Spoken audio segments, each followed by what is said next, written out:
Bien, saludos chicos, buenos días. En esta presentación veremos acerca de cómo podemos jugar, ya sea con las configuraciones, con la composición, con el procesamiento de los materiales para poder obtener, ¿verdad? Diferentes propiedades, para poder manipular el que tenga mayor resistencia, como vemos aquí, que tenga mayor resistividad eléctrica, que tenga mayor tenacidad, mayor elongación, mayor ductilidad. Eso es básicamente lo que vamos a estar viendo aquí, cómo se pueden manipular las propiedades por diferentes vías según este el tipo de enlace, la configuración, la microestructura que tienen los materiales. ¿Cuál es la motivación? Bueno, la necesidad de entender cuál es el origen de las propiedades de los materiales. Y una vez entendemos el origen, entonces podemos comprender cómo podemos modificarlas. Y en esta presentación vamos a estar viendo el origen de el módulo de ion, la densidad, la resistencia, la tenacidad, el coeficiente de expansión térmica y también la conductividad térmica. Y vamos a ver un poquito, ¿verdad?, cómo podemos manipular, modificar esas propiedades, utilizando, ¿verdad?, los principios que controlan esas propiedades. Vimos en la presentación anterior de la unidad 3 los elementos y vimos esta gráfica, ¿verdad?, en donde había cierta relación de cómo se iban comportando la densidad con el número atómico, y vemos que para la mayoría de los sólidos convencionales a temperatura ambiente hay un rango de dispersión de la densidad de 1000 a 20.000. Esto que están aquí abajo, recuerden que habíamos comentado, ¿verdad?, que eran los gases nobles. En el módulo de ion también habíamos visto ya esta gráfica. Vemos una mayor dispersión, pero esto es verdad por el escalamiento que tiene la gráfica, porque si nos fijamos, realmente ese rango de dispersión es de 1 a 1000.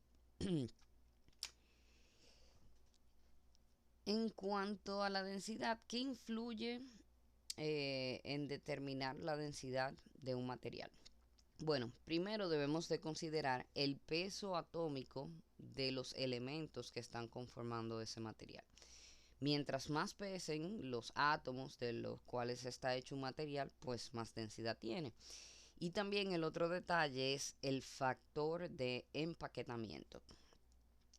El factor de empaquetamiento surge, ¿verdad?, en qué tantos átomos yo voy a encontrar en un volumen definido del material. En los que son las estructuras cristalinas, ¿verdad? Hablamos de la estructura, la estructura cristalina, las células, perdón, las estructuras de Brebay.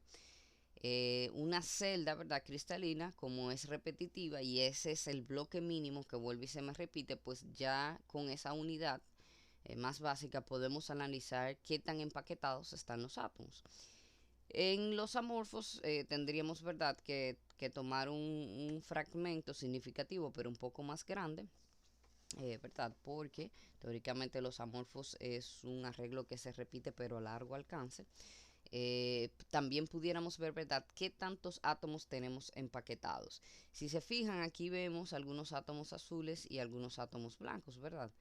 Si tuviéramos menos átomos en esta esquema, ¿verdad?, de una estructura amorfa, ese material fuera menos denso que este que estamos viendo aquí. Entre estos dos, por ejemplo, podemos ver que esta microestructura FCC cúbica centrada en la cara, Face Cubic Center, tiene mucho más átomos que esta estructura que es cúbica centrada en el cuerpo. Entonces, esta tiene un mayor factor de empaquetamiento que esta. Si todos estos átomos son iguales, tienen el mismo peso atómico, pues lógicamente el material que más me va a pesar va a ser aquella que tenga la estructura FCC. Eh, um, Bien, esto es por la densidad, peso atómico y el factor de empaquetamiento. peso atómico de los átomos que lo componen, y el factor de empaquetamiento es lo que define qué tan denso, qué tanto pesan o qué tan ligeros son. En cuanto al módulo de Young, ya habíamos mencionado que qué tan fuerte, qué tanto se opone a ser deformado elásticamente depende de las fuerzas intermoleculares. Y habíamos hablado que aquí no lo está representando por ese spring, ¿verdad? A sub 0 es el parámetro de red, la distancia normal a la cual están distanciadas en su estructura cristalina cada átomo, su posición. Entonces recordemos que habíamos comentado que cuando intentamos tensar o comprimir, ¿verdad? ¿Cómo reacciona el módulo de Young? Bueno, se opone a ser deformado. Y fíjense aquí cómo aumenta, ¿verdad? La cantidad de energía que yo tengo que irle aplicando para poder seguir deformándolo elásticamente. Es esa la oposición que tiene el material, ¿verdad? A que lo deformen elásticamente. Mientras más fuerte es ese spring que está ahí, ¿verdad? Regresando a los átomos a su posición original, pues mayor es el módulo de Young. O sea que mientras mayor sea la fuerza intermoleculares entre los átomos, más rígidos son los materiales. Y también está el factor de empaquetamiento que influye en el módulo de Young. ¿Por qué? Imagínense que tenemos a una persona siendo sostenida por 3 personas a su alrededor. Versus una persona siendo sostenida por 6 u 8 personas. Obviamente es más fácil que se escape la que está siendo agarrada, contenida por 3, que la que está siendo contenida por 6, 8 átomos o personas a su alrededor. Y lo mismo pasa, ¿verdad?, con el factor de empaquetamiento. Mientras más átomos tenemos empaquetados, hay una fuerza reticular entre los átomos, ¿verdad? Entre todos sus átomos. Y mientras más yo tengo alrededor, pues más puntos reticulares yo voy a tener. Y va a ser más difícil moverme, porque si me muevo para allá, ahí voy a tener la repulsión de este átomo. Si me muevo para acá, la de este, y así sucesivamente. Aquí, si ustedes se fijan, ¿verdad? Yo tengo más espacio para poder moverme, deformarme. Porque no voy a encontrar tan cerca un átomo, entonces esto me va a poder permitirme deformarme elásticamente más. Así es como está relacionado, ¿verdad?, el factor de empaquetamiento con el módulo de Young. Entonces, si se fijan, hay un factor común entre estos dos, el factor de empaquetamiento. Por eso podemos ver en los materiales una relación lineal entre lo que es el módulo de Young y la densidad. Si se fijan, no tenemos materiales con un alto módulo de Young y baja densidad, y no tenemos materiales con una alta densidad y un bajo módulo de Young, por esa relación lineal que se conserva entre estas dos propiedades. Y ya vimos que la razón está en el factor de empaquetamiento, ¿verdad? Que ambos dependen del factor de empaquetamiento, aunque cada uno tiene otro elemento que influye también. Por eso no es totalmente lineal, porque no depende nada más del factor de empaquetamiento. Podemos ver que la mayoría de los sólidos convencionales se encuentran dentro del rango de dispersión que vimos para estas dos propiedades de los elementos, como pueden ver, ¿verdad? El módulo de Young de 1 a 1000 y la densidad de 1000 a 20.000. Entonces, ¿por qué estas diferencias? ¿Por qué vemos que los metales y los cerámicos están aquí, los polímeros aquí, los elastómeros por aquí, los foam por allá? Bueno, esto aquí es lo que se conoce, ¿verdad?, como los sólidos convencionales realmente. Aquí es donde va a caer ese cuadrante, la mayoría. Ya aquí, ¿verdad?, con los polímeros, dependiendo de cómo se configuren, de cómo estén enlazados, pues podemos conseguir, por ejemplo, los elastómeros, que tienen una gran capacidad de formarse elásticamente, por eso su módulo de Young es tan bajo. O los foam, ¿verdad?, que ya son compuestos. Los compuestos, los materiales híbridos, podemos ver que pueden, ¿verdad?, salirse de eso de los sólidos convencionales, pues tenemos combinaciones de diferentes materiales, y cada uno, ¿verdad?, me aporta lo mejor de sí para poder crear un nuevo material con características, especificaciones diferentes. Okay. Hablando de cómo podemos modificar estas propiedades, vamos a empezar, ¿verdad?, con los polímeros que se trabajan por la vía química. Recuerden que los polímeros, ¿verdad?, son cadenas poliméricas de muchos meros que están unidas. Las cadenas están unidas por enlaces covalentes, ¿verdad? O sea, el enlace de cada carbono de ese mero es un enlace covalente. Pero los enlaces entre cadena y cadena suelen ser, ¿verdad?, puentes de hidrógeno o enlaces de Van der Waals. Por eso, estos son los que requieren menos energía para procesarlos, para fundirlos. Porque los enlaces de Van der Waals, ¿verdad?, tienen una menor fuerza intermolecular. Por eso son más blandos, son más flexibles, menos rígidos. Porque la fuerza intermolecular de los enlaces de las cadenas es más débil que, por ejemplo, en los cerámicos o los metales que tienen enlaces iónicos y covalentes. Um, entonces, podemos, por la vía química, modificar lo que es el módulo de ion. Vamos a ver más adelante que si introducimos más enlazamientos de puente de hidrógenos entre esas cadenas, pues lo vamos a hacer más rígidos y menos dúctil. Menos, ¿verdad?, que sea flexible, que pueda deformarse elásticamente fácilmente con poca, ¿verdad? O sea, cuando hablamos de fácil es que yo tenga que aplicarle poco esfuerzo, poca concentración de esfuerzo, poca carga. Pero también podemos manipular las propiedades de la rigidez, la resistencia, con lo que son los entrecruzamientos o la cristalinidad. ¿Y qué es esto? Voy a irme más adelante. Recordando un poco química orgánica y orgánica, ¿verdad? Los compuestos inorgánicos van a ser los cerámicos, ¿verdad? Y también los metales que tienen esas estructuras cristalinas. Los compuestos orgánicos son los polímeros, que son por lo que nos adelantamos aquí. Aquí, ¿verdad? Esto que está aquí, esta bolita verde, representa un monómero. Y un monómero, ¿verdad?, como es un compuesto orgánico, está hecho de, fíjense ahí, de carbono. Y tenemos hidrógenos u otros elementos, pero aquí, ¿verdad?, me está enseñando el más elemental, el más básico. Entonces tenemos muchos monómeros y la unión de muchos monómeros me forma un polímero. Y ahí tendríamos un homopolímero, porque, ¿verdad?, es una sola cadena. Entonces, los enlaces entre carbono-carbono son enlaces fuertes covalentes, que son estos rojos que están representados. Si recuerdan, el carbono tiene posibilidad de 4 enlaces. Entonces, por eso, los otros dos espacios de enlaces que no quedan están ocupados, ¿verdad?, por los átomos de hidrógeno.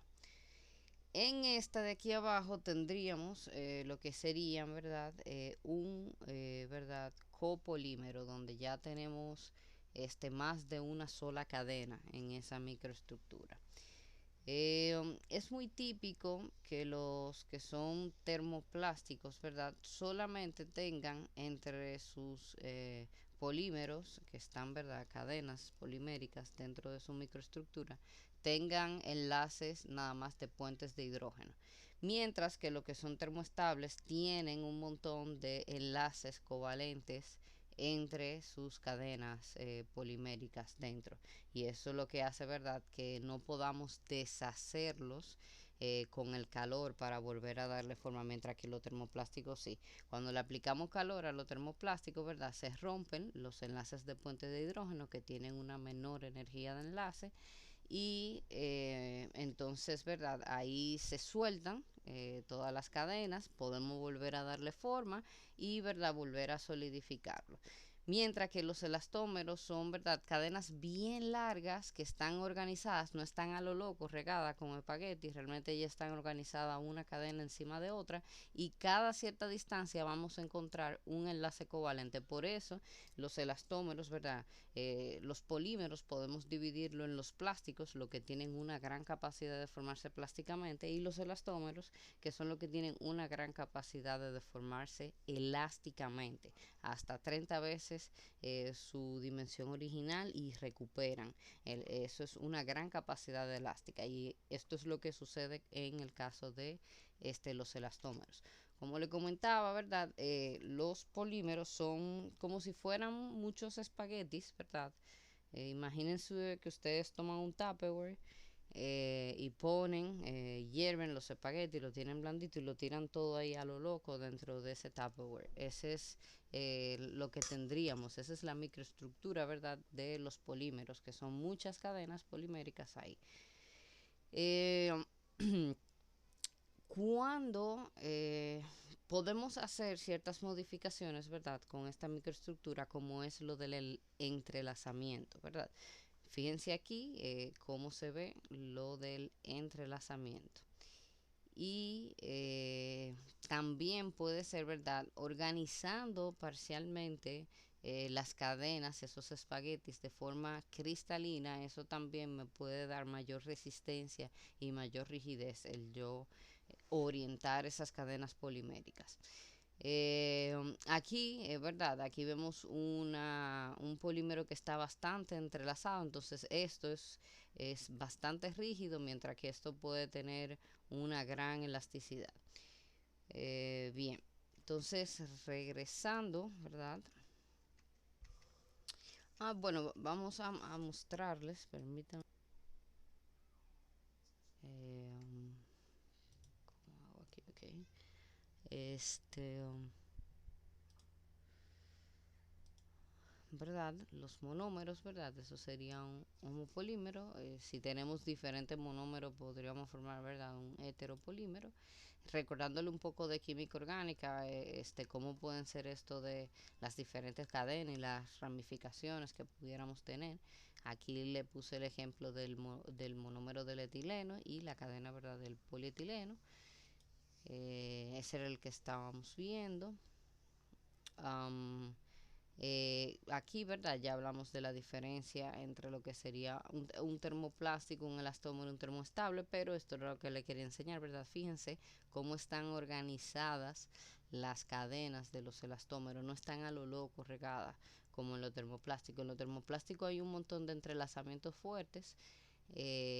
Fíjense, los termoestables también están todo entrecruzados, pero tienen, son la mayoría, ¿verdad?, de enlaces de puentes de hidrógeno, por eso se deshacen y le podemos volver a dar forma. Fíjense aquí, la diferencia también entre cómo sería una estructura totalmente amorfa de un termoplástico versus cuando pueden tener, ¿verdad?, una estructura cristalina, ya sea micelar o laminar. Y recordar también, ¿verdad? Sería bueno de química, ya que estamos en esto, los tipos de enlace que podemos tener y que, ¿verdad? Eso, cada uno de estos tipos de enlace va a tener una energía de enlace. Los más fuertes son los covalentes. Y fíjense aquí la energía asociada de enlace, ¿verdad? Para yo poder romper. Mientras mayor sea la energía, más resistentes, más fuertes, rígidos son. Entonces, el enlace más fuerte son los covalentes. Después tenemos a los iónicos, los de puentes de hidrógeno y luego, ¿verdad?, de Van der Waals, de los que nosotros vamos a ver. Bien, entonces, regresando aquí, ¿verdad? Ya acabamos con lo que sería, perdón, los polímeros. Ya vimos a través de la vía química que son los enlaces, los puentes de hidrógeno, los entrelazamientos, cómo podemos, en general, señores, apréndanse esto porque eso es una regla básica que aprendemos de ciencia, ¿verdad? Ya lo hemos visto en ciencia e ingeniería de los materiales, que La resistencia y la rigidez van de la mano y que la resistencia y la rigidez son contrarias a la ductilidad o a la elongación que pueda tener un material. Y cuando yo manipulo estas propiedades, si aumento la resistencia, se me aumenta la rigidez. Si aumento la resistencia y la rigidez, entonces lo inverso pasa con la elongación o la ductilidad, la plasticidad. Es menor, disminuye, me elongo menos, soy menos dúctil. Entonces, a mayor resistencia, a mayor rigidez, soy más rígido, más frágil, menos tenaz. Me voy comportando menos tenaz. Eh, a menor resistencia, a menor rigidez, suelo ser más dúctil, me elongo más y relativamente gano más tenacidad porque aumenta, ¿verdad?, el nivel de plasticidad que puedo acumular. Y verdad, a través de la microestructura tenemos lo que son los entrelazamientos, ¿verdad? Y también organizar cristalinamente. Bien, el siguiente grupo sería las espumas. Las espumas, que son los foams.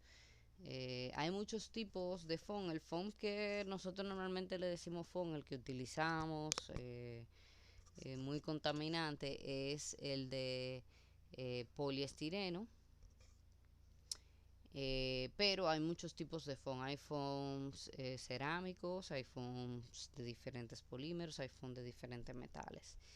Y los foam no es más que una estructura celular que es como si fuera una celda vacía.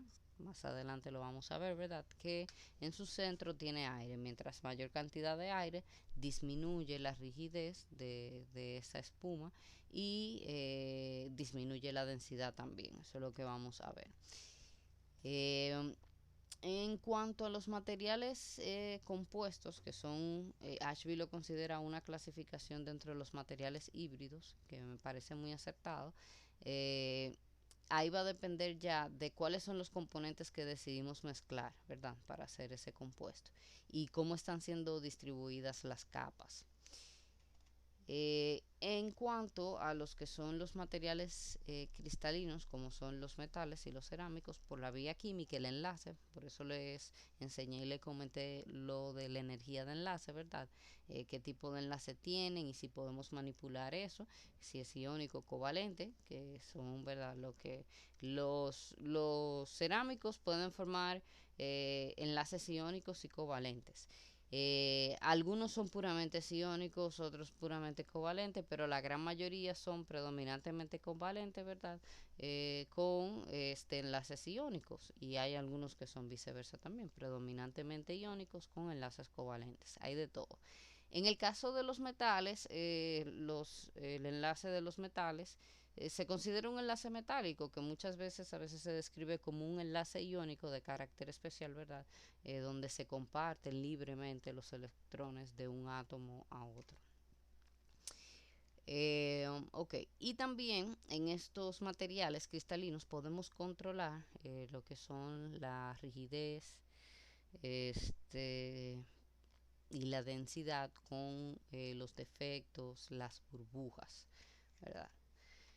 Fíjense, los compuestos inorgánicos serían, ¿verdad?, los metales, los cerámicos, y los polímeros, ¿verdad?, son estructuras amorfas. Estos son una estructura cristalina. Igual en ambos puede, ¿verdad?, el factor de empaquetamiento me influye en lo que es la densidad. A mayor densidad, mayor rigidez y resistencia por la energía de enlace y por verdad, lo de las fuerzas reticulares que le comenté, verdad, del factor de empaquetamiento, de estar más junto uno con otro. Hay más repulsión cuando me muevo de mi centro, de mi lado, de los átomos que están a mi alrededor. Siguiendo un poco, verdad, hablando de esto, vamos a profundizar en lo que son, verdad, los compuestos. Un material compuesto es un híbrido formado por dos sólidos distintos de las diferentes clasificaciones materiales. O sea, sería cerámico, polímeros y metales. Ahí tenemos tres tipos de materiales. Básicamente las tres grandes denominaciones serían PMC, CMC y MMC. PMC es Polymer Matrix Compound, compuestos de matriz polimérica. Ceramic Matrix Compound, compuestos de matriz cerámica. Y ¿verdad? Metals Matrix Compound, que son compuestos de matriz metálica. Y se pueden reforzar con cualquiera de los otros materiales.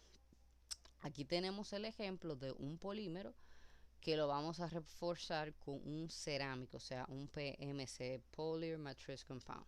Entonces, ¿qué pasa?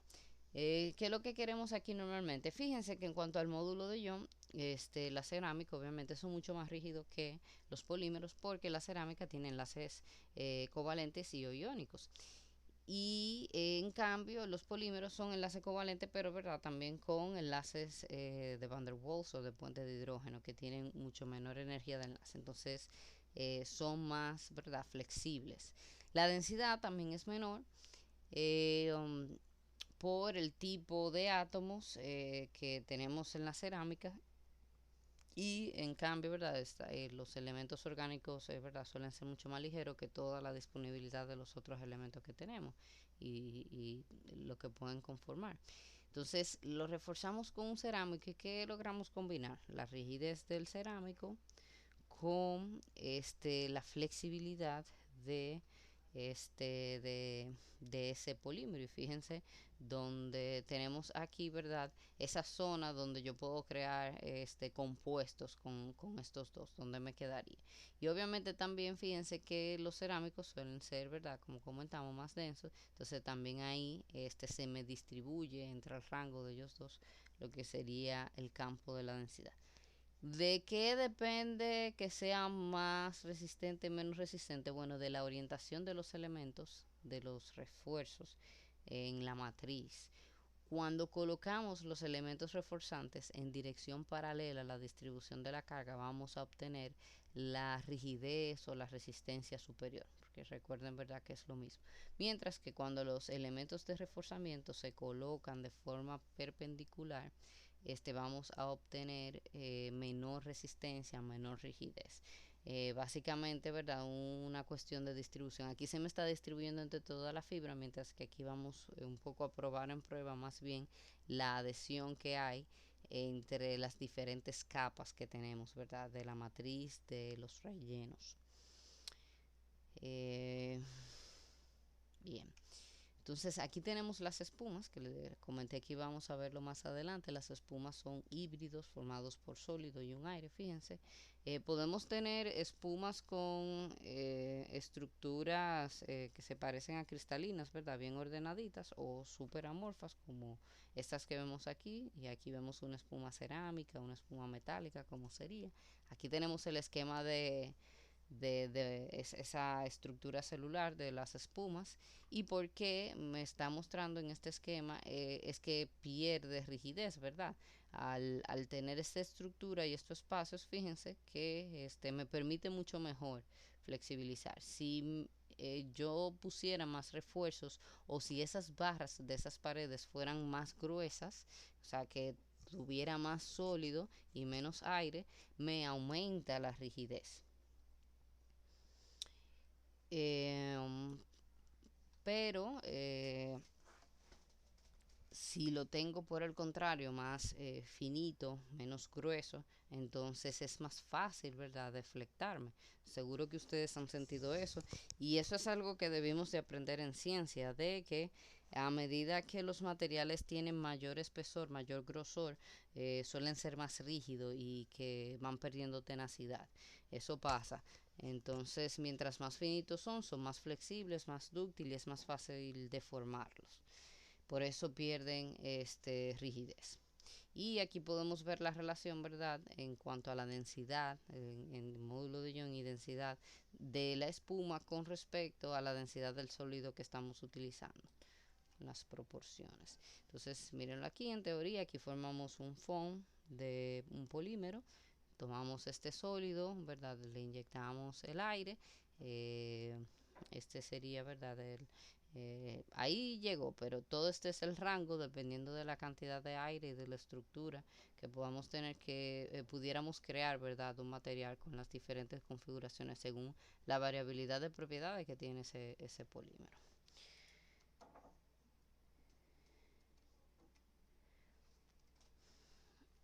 Ya hablamos de los materiales compuestos, hablamos de las espumas, ¿verdad? Esos son los dos últimos temas. Ya habíamos hablado de los polímeros y los compuestos inorgánicos como las cerámicas y los metales.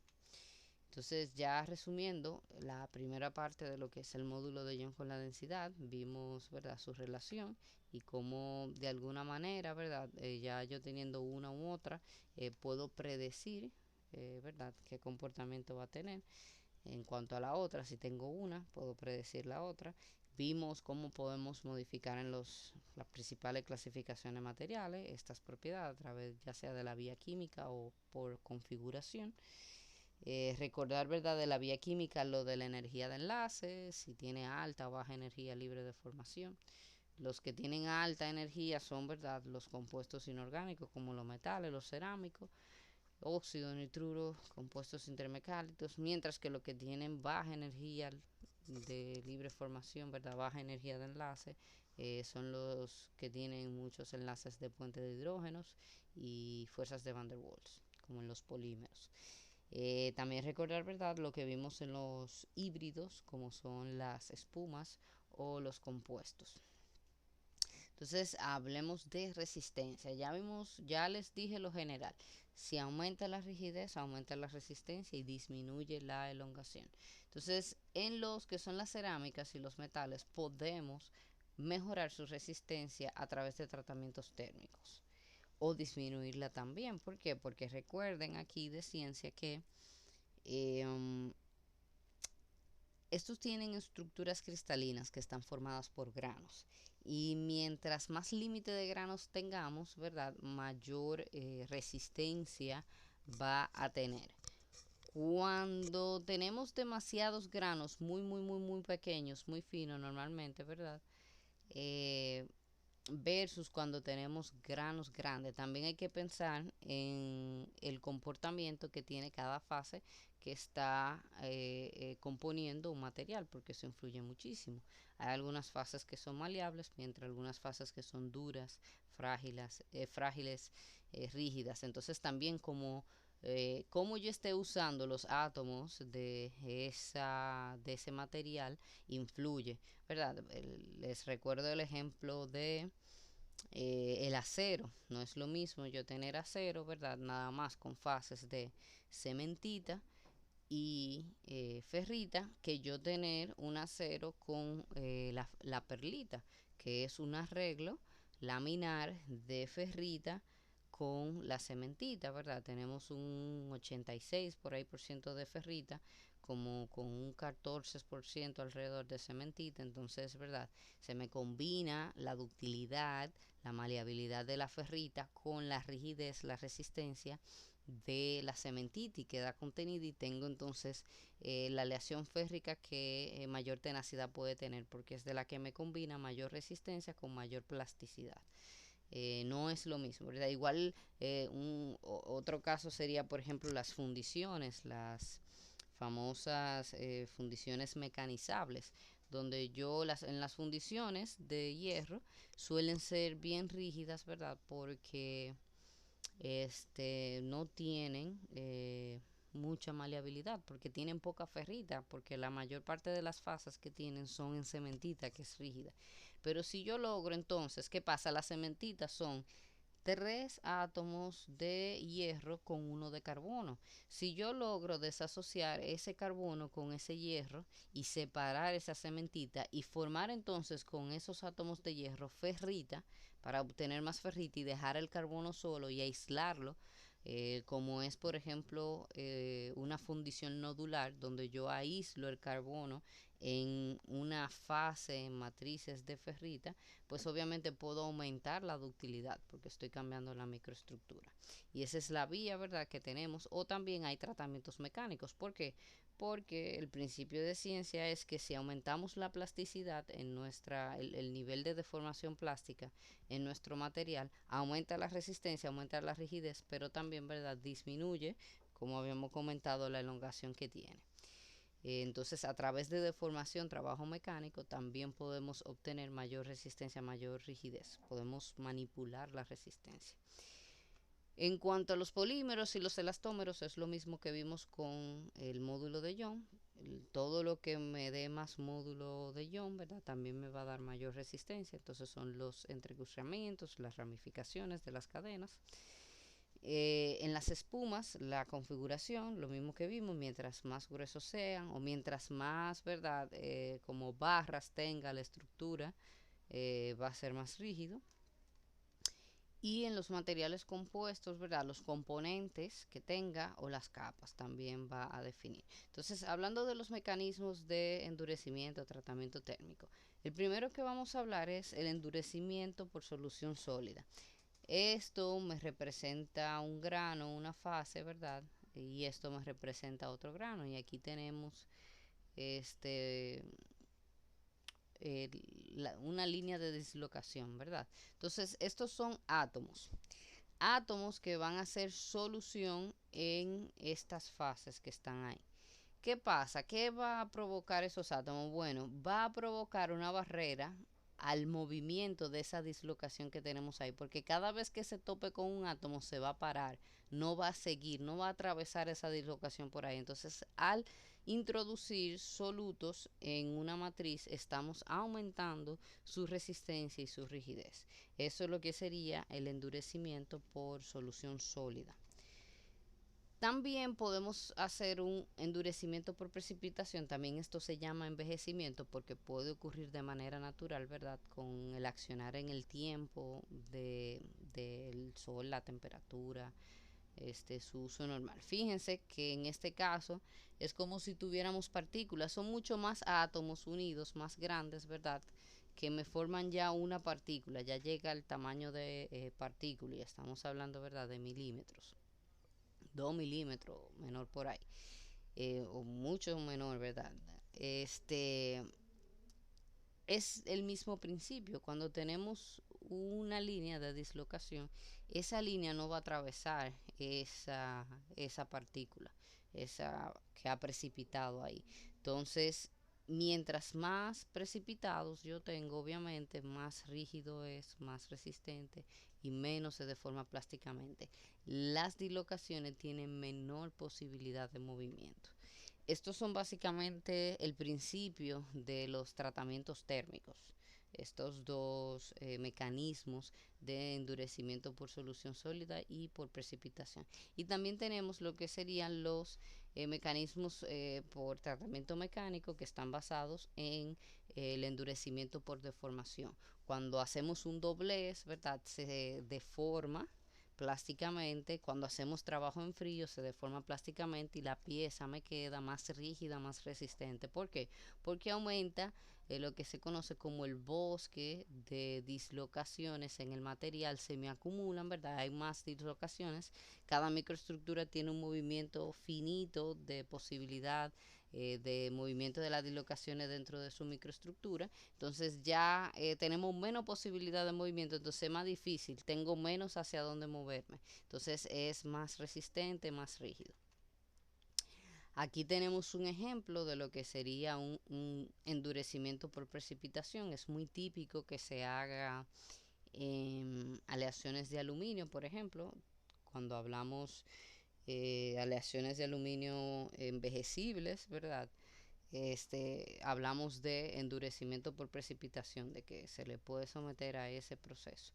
¿Y qué hacemos aquí? Bueno, se eleva la temperatura del material por encima de la temperatura de cristalización. ¿Y qué es la temperatura de cristalización? Bueno, donde cambian, se transforma la microestructura de una fase a otra. Entonces ahí mantenemos esa temperatura estable. ¿Para qué? Para provocar ¿verdad? Esa precipitación. Se me forma una nueva fase. Antes, fíjense, teníamos, ¿verdad? Una región donde existían dos fases distintas. Aquí cuando subimos, que pasamos la temperatura de cristalización, entonces ahora me aparece una sola fase porque cambia la solubilidad de estos dos elementos que se están viendo mezclando aquí, o verdad, de la composición del material que tenga. Entonces se me forma una sola fase, son totalmente solubles aquí. Se me forma una fase y luego ¿qué hago? Enfrío bruscamente. Al enfriar bruscamente ellos van a perder su solubilidad y van a tener que reformarse en los átomos que estaban antes. Algunos sí van a formar la fase que estaban, pero otros no le van a dar tiempo. Entonces esos son los que van a precipitar dentro de los granos que ya se habían formado, ¿verdad? En la fase anterior. Entonces, lo que ya no tienen solubilidad, los átomos que no tienen solubilidad, cuando pasan a esta parte, se van a precipitar rápidamente y van a quedar dentro de los granos precipitados, como pueden ver ahí.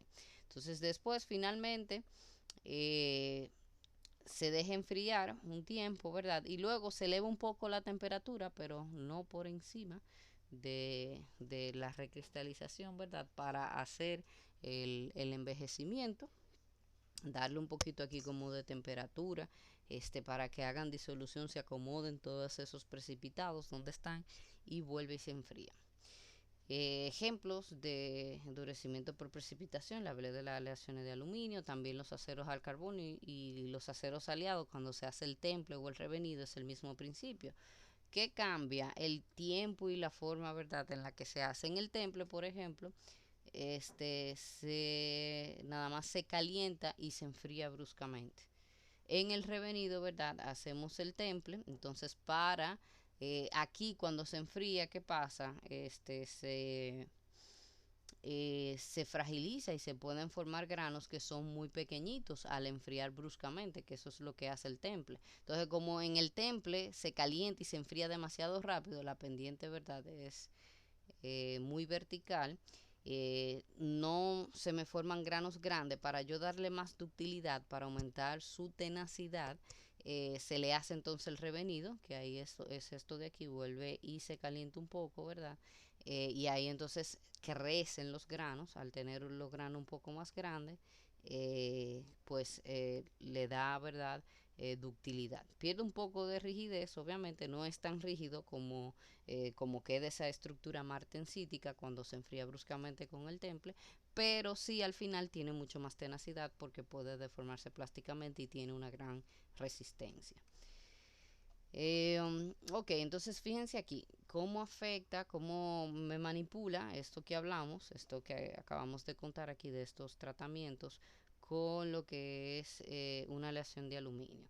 Aquí tenemos el aluminio puro y si le hacemos, y hablar, yo no hablé, bueno, pero aquí se puede ver claramente de eso, no lo hablé, no lo dije, pero aquí lo veremos. En cuanto al orden de cuál me da más resistencia, el endurecimiento por deformación plástica, por deformación en frío, es el que menos resistencia me aporta. Pero también, obviamente, como menos resistencia me da, también es el que menos elongación le quita, menos ductilidad y también me afecta menos lo que sería un poco a veces, vamos a ver diferentes casos, la tenacidad a la fractura. Eh, Cuando hacemos en el aluminio, ¿verdad? Endurecimiento por soluciones sólidas, fíjense, puedo tener aún más resistencia al límite elástico, va a ser más rígido, pero como soy un poco más rígido, también fíjense que aquí ocupamos espacios en donde puedo hacer menos tenaz también. Y por último, fíjense, el endurecimiento por precipitación, por eso es tan famoso, tan utilizado en ingeniería, ya que me permite realmente muchas veces aumentar bastante lo que es la resistencia, como podemos ver aquí en comparación con otros tratamientos, y no me afecta tanto la tenacidad, porque bueno, ya le comenté lo que pasa ahí, ¿verdad?, con el temple revenido en el acero, de que si logramos combinar, reestructurar de estas formas, combinar de forma a nuestro favor esos átomos, reagruparlos, ¿verdad? Para que me den la mayor resistencia, la mayor rigidez, pero que conserven ductilidad, plasticidad, para que tengan una mayor tenacidad. Y miren ahí ejemplos de una aleación aluminio-cobre 2024 y también otras fundiciones de aluminio-silicio, ¿verdad? Cómo es la diferencia de la microestructura y cómo está esto relacionado con su resistencia y lo que es la tenacidad a la fractura. En el acero también podemos recalcar, es muy importante, eso es un contenido muy básico de ciencia, ¿verdad? Que a mayor contenido de carbono, más resistente es, más rígido es también, pero también decae la tenacidad de la fractura, porque pierde su capacidad de elongarse plásticamente, su ductilidad. Donde está el punto donde se consideran los aceros más resistentes es al 0.77% de carbono, 0.8 en algunos diagramas, ¿verdad? Que sería este de aquí, el acero. Todo estos son aceros, ¿verdad? Porque por debajo de este 0.2% de carbono tenemos lo que son los hierros, pero de ahí en adelante hasta un 2% de carbono siguen siendo los aceros, y de 2% en adelante es que ya tenemos las fundiciones. Fíjense aquí, mírenlo ahí, fundiciones de hierro, ya habla de 3 a 4%, que es el rango normal. Los aceros, tenemos los aceros bajos en carbono, suelen estar cerca del 0,2%, los aceros medio carbono, ¿verdad? Cerca de un 0.4, y lo de alto en carbono de 0.8 en adelante. Y podemos claramente ver aquí que a medida que se incrementa el carbono, aumenta la resistencia. Fíjense en la microestructura, lo que les comentaba, aquí tenemos granos de ferrita con algunos, muy pocos granos de perlita, no se notan, y sí tenemos fases de cementita, como pueden ver ahí en lo negro. Entonces aquí ya sí se ve la perlita, ¿lo ven? Ya aquí, en este caso, ¿verdad? Tenemos muy poco contenido de carbono. Entonces, ¿qué pasa? La mayoría del carbono no se asocia, bueno, aquí sí se ve con cementita. Tenemos poca fase, ¿verdad? De cementita y muchas de ferrita. A medida que va aumentando el porcentaje de carbono, pues se va asociando más ese carbono, y me puede formar, depende de su enfriamiento, ¿verdad? De cómo lo manipulemos, se puede formar de forma natural, se forma aquí en enfriamiento en equilibrio, se forma justamente el 0.77 o 0.8% de carbono. Todos los granos en equilibrio se me formarían de forma perlítica, por eso ahí tendríamos la mayor resistencia. Este es uno que está por debajo de esa composición, porque vemos que tenemos muchas fases de ferrita. Toda la cementita está aquí casi asociada a granos perlíticos, aunque hay algunas fases que se ven solamente de cementita. O sea, eso está por debajo. Esa es una imagen probablemente, ¿verdad?, de un acero de un 0.4% de carbono. Y miren ahí, exacto, donde está, ¿verdad?, la autéctica, la reacción autéctica, donde pasa de una fase sólida, que es la austenita, a dos fases sólidas distintas, que es la ferrita y la cementita. Y cuando se me arregla laminarmente ferrita y cementita, se me forman estos granos perlíticos. Aquí vemos una perlita que es gruesa, pero esos granos yo lo puedo hacer más chiquito, y si lo hago más chiquito, ¿verdad?, es diferente en propiedad a que si lo tiene grande. Esto sería considerado una perlita gruesa, y también hay perlita fina. Aquí podemos ver lo que le hablaba, ¿verdad? Cuando templamos un acero, que es que lo enfriamos muy bruscamente, fíjense qué chiquitico, cómo se me dividen en chiquiticas partes las fases. Ahí vemos un montón de ferrita y cementita. Tiene poca cementita, fíjense que apenas es de un 0.35% de carbono en un acero medio de carbono. Entonces, fíjense qué chiquitas son las fases. Entonces, esto es muy rígido, muy frágil, no tiene nada de utilidad y muy resistente.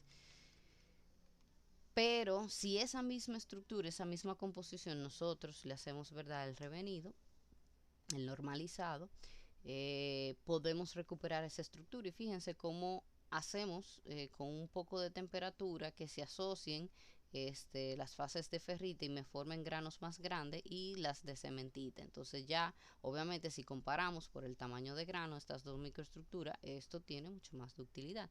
Obviamente, el tener más ductilidad, fíjense, cómo pierde un poco de resistencia a la tensión, pero se recupera y se gana muchísimo en tenacidad a la fractura. Esto es muy frágil, miren qué bajo está. Y cuando, ¿verdad?, hacemos el normalizado, mire cómo aumenta, qué bien aumenta lo que es la tenacidad de la fractura. Entonces, al final, ¿qué tenemos? Tenemos un material que cuando fue normalizado, tienes más resistencia que como estaba originalmente. Perdió un poco de tenacidad, ¿verdad? Pero es más resistente. Y fíjense aquí cómo afecta la temperatura a la cual normalicemos. Mientras más temperatura le damos, más energía de activación van a tener los átomos para hacer difusión. Entonces, más grande es el crecimiento de los granos. Y por eso, ¿verdad? Podemos ver que tiene menor resistencia y mayor tenacidad. Um, entonces, en los aceros, hablando del sumario de composición y los procesos, vimos, ¿verdad?, cómo el contenido de acero puede afectar lo que es la fragilidad, la resistencia, la ductilidad, y también cómo tratamos una misma composición, ¿verdad?, a través de los diferentes procesos de tratamiento térmico mecánico, cómo podemos manipular las propiedades. También aquí, por ejemplo, les muestra que cuando lo aleo con otros elementos fuera del carbono, también puedo obtener una mayor resistencia, como son los aceros de herramienta o los aceros rápidos de altas aleaciones, ¿verdad? Y también, por ejemplo, los aceros inoxidables, que en teoría son aquellos que tienen mínimo un 12%, ¿verdad?, de cromo, para formar esa capa del óxido crómico que los proteja de que siga oxidándose. Son muy resistentes, realmente, aunque mucho menos que estos aceros, como podemos ver aquí, la martensita, pero fíjense que si está en tenacidad, tienen bastante tenacidad. Por eso les comentaba de que tienen alta resistencia, porque fíjense que están entre los 200 y los 500 megapascales, pero también tienen una alta tenacidad, la mayor tenacidad de las aleaciones de acero que podemos ver ahí. En cuanto a los polímeros, su tenacidad a la fractura también está relacionada a sí mismo, como vimos, con el módulo de Young, pero aquí hay otros aspectos que podemos evaluar de cómo influye. Fíjense que aquí tenemos un polipropileno homopolímero, o sea, una sola, ¿verdad?, cadena, mientras que aquí tenemos un copolímero, ahí van dos cadenas juntas, enredándose como espagueti a lo loco dentro de esa estructura. Entonces, obviamente aquí cuando tenemos un solo espagueti, un solo largo espagueti, todo lo largo en ese Tupperware, imaginándonos que ese Tupperware es el sólido de mi material, es menos rígido, ¿verdad? Es más rígido, perdón, que cuando tenemos copolímero, que son dos cadenas, porque quedan más espacios, más huecos. Y también, ¿verdad?, cuando introducimos otros elementos podemos modificar lo que es su rigidez, y normalmente mientras más flexibles son, más elásticos, y por eso aumenta su tenacidad a la fractura, que es lo que estamos viendo aquí. Se me está haciendo más flexible y va aumentando la tenacidad. Pero si nosotros agarramos y, por ejemplo, le metemos rellenos cerámicos, como tenemos el caco y el carbonato cálcico, de lo que está hecho, por ejemplo, la cácara, el huevo, mucha piedra de esa blanca que vemos en el río, o el talco, que también es otro cerámico, podemos ver, ¿verdad?, cómo la acción de la resistencia y la rigidez de ese cerámico actúa y me aumenta la rigidez de este elemento. Y fíjense que como me aumenta la rigidez, no me está aumentando la tenacidad de la fractura, está incluso disminuyendo muy poco, porque la acción del polímero, ¿verdad?, amortigua la rigidez de este relleno. Pero sí, ¿verdad?, vemos claramente cómo le está aportando rigidez. Si utilizamos otro tipo de rellenos con otras características, fíjense que pudiéramos obtener incluso mejores resultados. Aquí tenemos con fibra de carbono, ¿verdad?, un aumento muy significativo en la rigidez, incluso me aumentó la tenacidad de la fractura. Y podemos explorar con otras fibras, como la fibra de vidrio, como vemos aquí, que me le dan, no me da tanta rigidez como la fibra de carbono, porque la fibra de vidrio es menos rígida que la de carbono, pero sí fíjense que me da mayor tenacidad, porque tengo una mejor combinación de esa resistencia, de esa fibra, su rigidez y, verdad, la ductilidad de la matriz, que me hace una mejor combinación para absorber energía antes de romper. Oh. Ok, entonces las aleaciones de cobre, otro aplicación interesante que deberíamos de tener en cuenta, ¿verdad? Del endurecimiento es para las aplicaciones eléctricas. ¿Cómo afectan estos tratamientos que nosotros vimos a la conductividad eléctrica? Porque los metales se utilizan para esas aplicaciones donde queremos que se conduzca eléctricamente, ¿verdad? Como los alambres, los cables.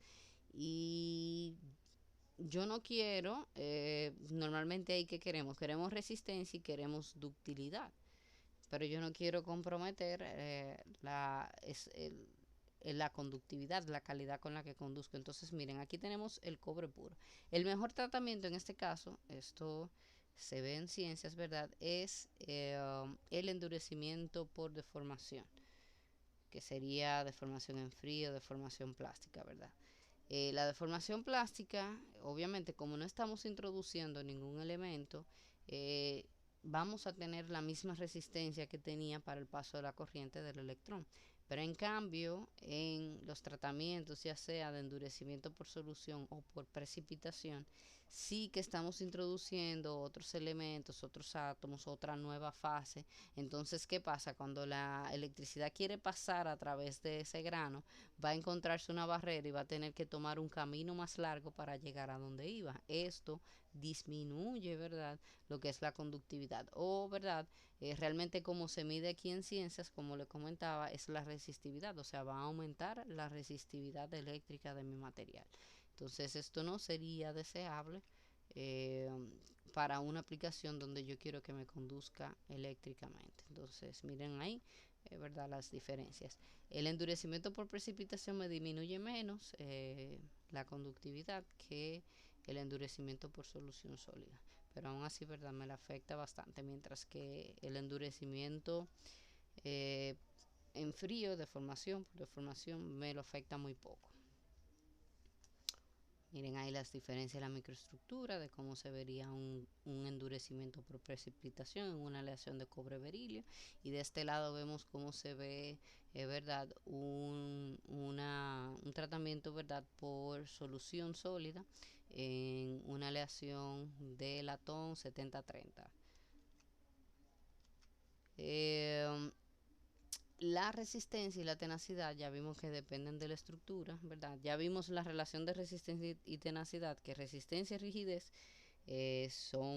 cuando son mayores, tienen menor elongación, y justamente la tenacidad es la combinación de resistencia multiplicado por la elongación. Entonces, como son inversamente proporcionales, ahí vimos las relaciones, ¿verdad?, que se dan entre la resistencia y la tenacidad. Y vimos también cómo podemos modificar estas propiedades, ya sea a través de la vía química, por los enlaces, la microestructura o la configuración. Ahí recordarle, ¿verdad?, endurecimiento por solución sólida, endurecimiento por precipitación, que son los tratamientos térmicos, ¿verdad? Ahí el endurecimiento por solución sólida, por el tamaño, el escalamiento al cual se da, que son como moléculas, se considera, ¿verdad?, una manipulación a nivel químico, mientras que lo que es el envejecimiento o la deformación plástica, por el nivel en el que ocurren, que es un poco mayor, ¿verdad?, en cuanto a su escalamiento, se consideran ya a nivel de microestructura. Eh, entonces también recordar que en las espumas, ¿verdad?, igual, mientras más grueso sea, mayor resistencia, y se conservan todas estas mismas características que vimos, ya dependiendo del material del cual esté hecho, si es metal, cerámico o polímero. Y en los compuestos igual, la combinación, ¿verdad?, de los elementos, de los componentes que tenga. Vamos a ver ahora la relación entre el coeficiente de expansión térmica y la conductividad térmica. En general los metales y la cerámica tienen una alta conductividad con bajo coeficiente de expansión, son los más estables térmicamente, ¿verdad? Son los que menos le afecta el calor, mientras que los polímeros es el inverso, tienen una baja conductividad con una alta expansión, son los más sensibles al calor, tienen poca estabilidad dimensional térmica. Eh, entonces, el coeficiente de expansión térmica había comentado, ¿verdad?, que depende de la oscilación del átomo. Mientras más vibra el átomo, eso implica que tiene mayor energía, mayor calor, mayor temperatura. Mientras menos vibra, ¿verdad?, está más frío, menos caliente. Aquí podemos ver en este caso cómo se da la dispersión del calor a través de los materiales. Es a través de la dispersión de los electrones y de los fonones también. Un fonón, ¿verdad? Es esa unidad de energía que viaja en la luz, ¿verdad? Y que se absorbe a través de los materiales. Eh, um, y también va a depender, como vemos aquí, de las fuerzas, ¿verdad?, intermoleculares no lineales que causan, ¿verdad?, que el material oscile y cada vez vaya oscilando más porque se tienen que separar, se va debilitando también el enlace, entonces va aumentando significativamente cada vez más con la temperatura la expansión en cuanto a volumen. Ok, entonces, ¿qué podemos hacer con los metales que están altamente aliados? O sea, que tienen muchos elementos, átomos diferentes. Bueno, a través de los solutos, ya vimos que cuando introducimos solutos en las fases, esto van a provocar una mayor resistencia al libre movimiento de los electrones. Entonces, esto me va a disminuir su conductividad. Eh, También, por ejemplo, en los polímeros, en las estructuras amorfas se dispersan mejor los fonones, entonces al dispersar más, eso es justamente lo que causa que ellos tengan una baja conductividad térmica, porque están dispersando, ¿verdad?, absorbiendo esa energía de la vibración de los fonones. Eh, um, las espumas, ¿verdad? El contenido de gas, el aire que tienen, le ayuda también a amortiguar, a absorber las vibraciones. Eso vamos a verlo un poco más adelante, ¿verdad? En esta gráfica.